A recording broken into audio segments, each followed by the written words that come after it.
없이 남의 숙소를 찾아와. 아까는 무슨 상황이야? 왜 말들을 그렇게 해? 싸운 거 아니라고? 아무것도 아니라고? 너 왜 자꾸 나...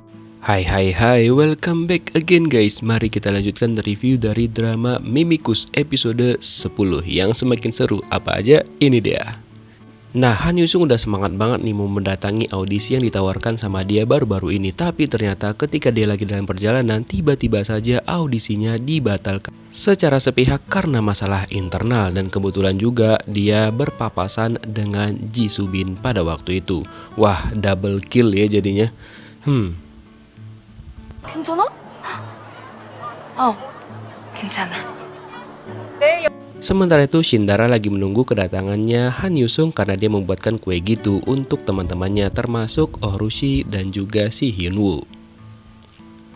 Kebetulan pada hari itu Ohrushi ada agenda kalau dirinya menjadi MC untuk acara Mimikus dan dirinya pun sudah bersiap untuk melakukan hal tersebut. Kemudian Shindara dan juga Hyunwoo langsung melihat penampilan perdana dari Ohrushi sebagai MC dari acara Mimikus. Nah, sebenarnya Ohrushi lagi enak badan gitu. Lalu Shindara menanyakan apakah keadaannya baik-baik saja karena dia khawatir dengan sahabatnya itu. Lalu Ohrushi mengatakan dia baik-baik saja dan dia pun pasti bakal bisa memberikan penampilan yang terbaik. Kemudian Ohrushi langsung naik ke pentas dan dia pun membawakan acara Mimikus dengan sangat-sangat baik. Ya, semoga aja dia gak kenapa-napa ya kan.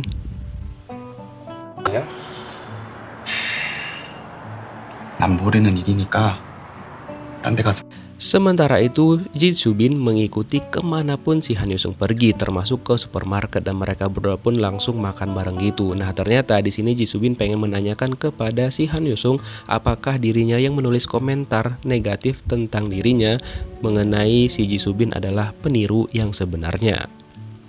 Kemudian Han Yusung mengatakan bahwa dirinya bukanlah orang yang melakukan hal tersebut, tapi tetap aja si Ji Subin gak percaya dengan apa jawaban yang diberikan oleh Han Yusung.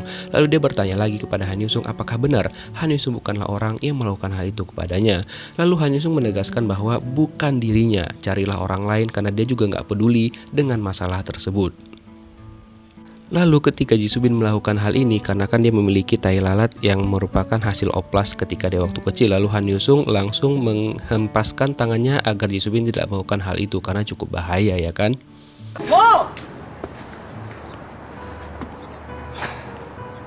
Nah, Han Yusung pun tetap aja diikutin sama si Ji Subin.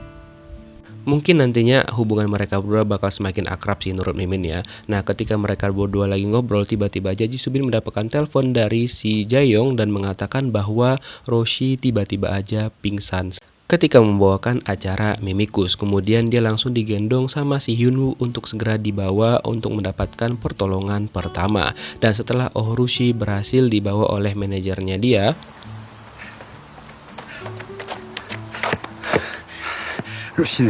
barulah Ji Subin dan juga si Han Yusung sampai ke lokasi tersebut dan mereka pun gak sempat bertemu dengan Ohrushi. Dan kebetulan HP-nya Ohrushi tinggal, lalu si Ji Subin menawarkan diri untuk memberikan secara langsung kepada si Roshi. Awalnya teman-temannya gak setuju, tapi kayak mana lagi, karena memang yang memungkinkan untuk memberikan handphone itu kepada Ohrushi adalah Ji Subin karena mereka satu agensi. 이제 나 쓰러지는 것까지 따라하냐? 네? Dan ketika perjalanan pulang, untung aja si Ohrushi ini udah gak kenapa-napa. Dan dia pun sebenarnya lebih memilih untuk balik ke sekolahnya dia. Tapi si pak supirnya ini mengatakan bahwa Ohrushi harus segera kembali ke asramanya karena keadaannya itu ya udah kurang baik gitu dan juga wajahnya cukup pucat pada saat itu. Dan ketika dia sampai di rumah, malah si kakak yang gak ada akhlak itu, si Onninya, malah mengatakan kepadanya bahwa dirinya meniru apa yang dilakukan oleh si mbak ini kemarin, yaitu pura-pura sakit. Pede amat lu mbak. Di sisi lain, si guru In Hyuk ini pun menemukan beberapa keanehan dari kandidat-kandidat yang berhasil lolos di tahap pertama Mimikus. Karena ada beberapa nama yang sebenarnya nggak daftar, tapi kok tiba-tiba namanya ada di list itu gitu loh. Kemudian dia pun mencoba nih menanyakan kepada beberapa panitia di sana kenapa dan bagaimana sebenarnya prosesnya. Lalu si mbak itu mengatakan bahwa dirinya itu nggak terlalu memahami hal tersebut, apalagi orang-orang yang bermitra dengan JJ, di mana JJ ini adalah perusahaan tempat emaknya si Ji Subin bekerja. Kemudian si guru In Hyuk ini mencoba untuk menghubungi nih si emaknya si Jisubin, tapi kayaknya dia mengurungkan niatnya karena ya mungkin dia ngerasa nggak penting juga kali ya dan nanti memicu perdebatan gitu loh. 보지 말래? 그래서 안 가고 내렸다가 우연히 만난 거야. 야, 아니 갑자기 그러는 게 어딨어? Sementara itu Hinu penasaran kepada Han Yusung kenapa dia bisa bertemu dengan Jisubin pada pagi itu. Lalu si Han Yusung menjelaskan bahwa ya mereka cuma kebetulan doang ketemu. Di sini Han Yusung juga menceritakan kepada temannya ini bahwa dirinya tiba-tiba aja dibatalkan audisinya secara mendadak, dan itu pun ya benar-benar aneh sih. Hyunwoo pun mengatakan bahwa itu semua pasti ada sesuatu hal yang terjadi karena nggak mungkin tiba-tiba aja agensi membatalkan di hari H lagi gitu loh. Ya semoga nanti bakal kebongkar alasan yang sebenarnya ya kan teman-teman, karena kasihan juga Han Yusung. Kemudian si Hyunwoo pamit duluan kepada Han Yusung karena dia mau pergi ke suatu tempat. 어디? 뭐야? 저 알바 중인. Nah ternyata dia pergi menemui si Jaeyoung dong, dimana dia menanyakan di mana posisi si Jaeyoung sekarang. Dan ternyata dia udah sampai aja ke supermarket tempat si Jaeyoung ini bekerja, dan ternyata dia malah ngebantuin si Jaeyoung di sana, termasuk juga malah ngobatin kakinya Jaeyoung karena kebetulan pas mereka lagi ngantar Roshi, Jaeyoung ini sempat jatuh gitu. Wah perhatian juga nih si Hyunwoo.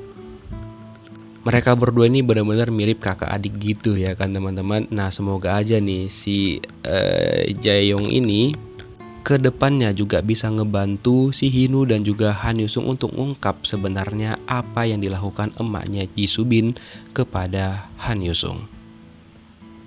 신다라고 하는데요. 루시가 이거 핸드폰 두고 와가지고.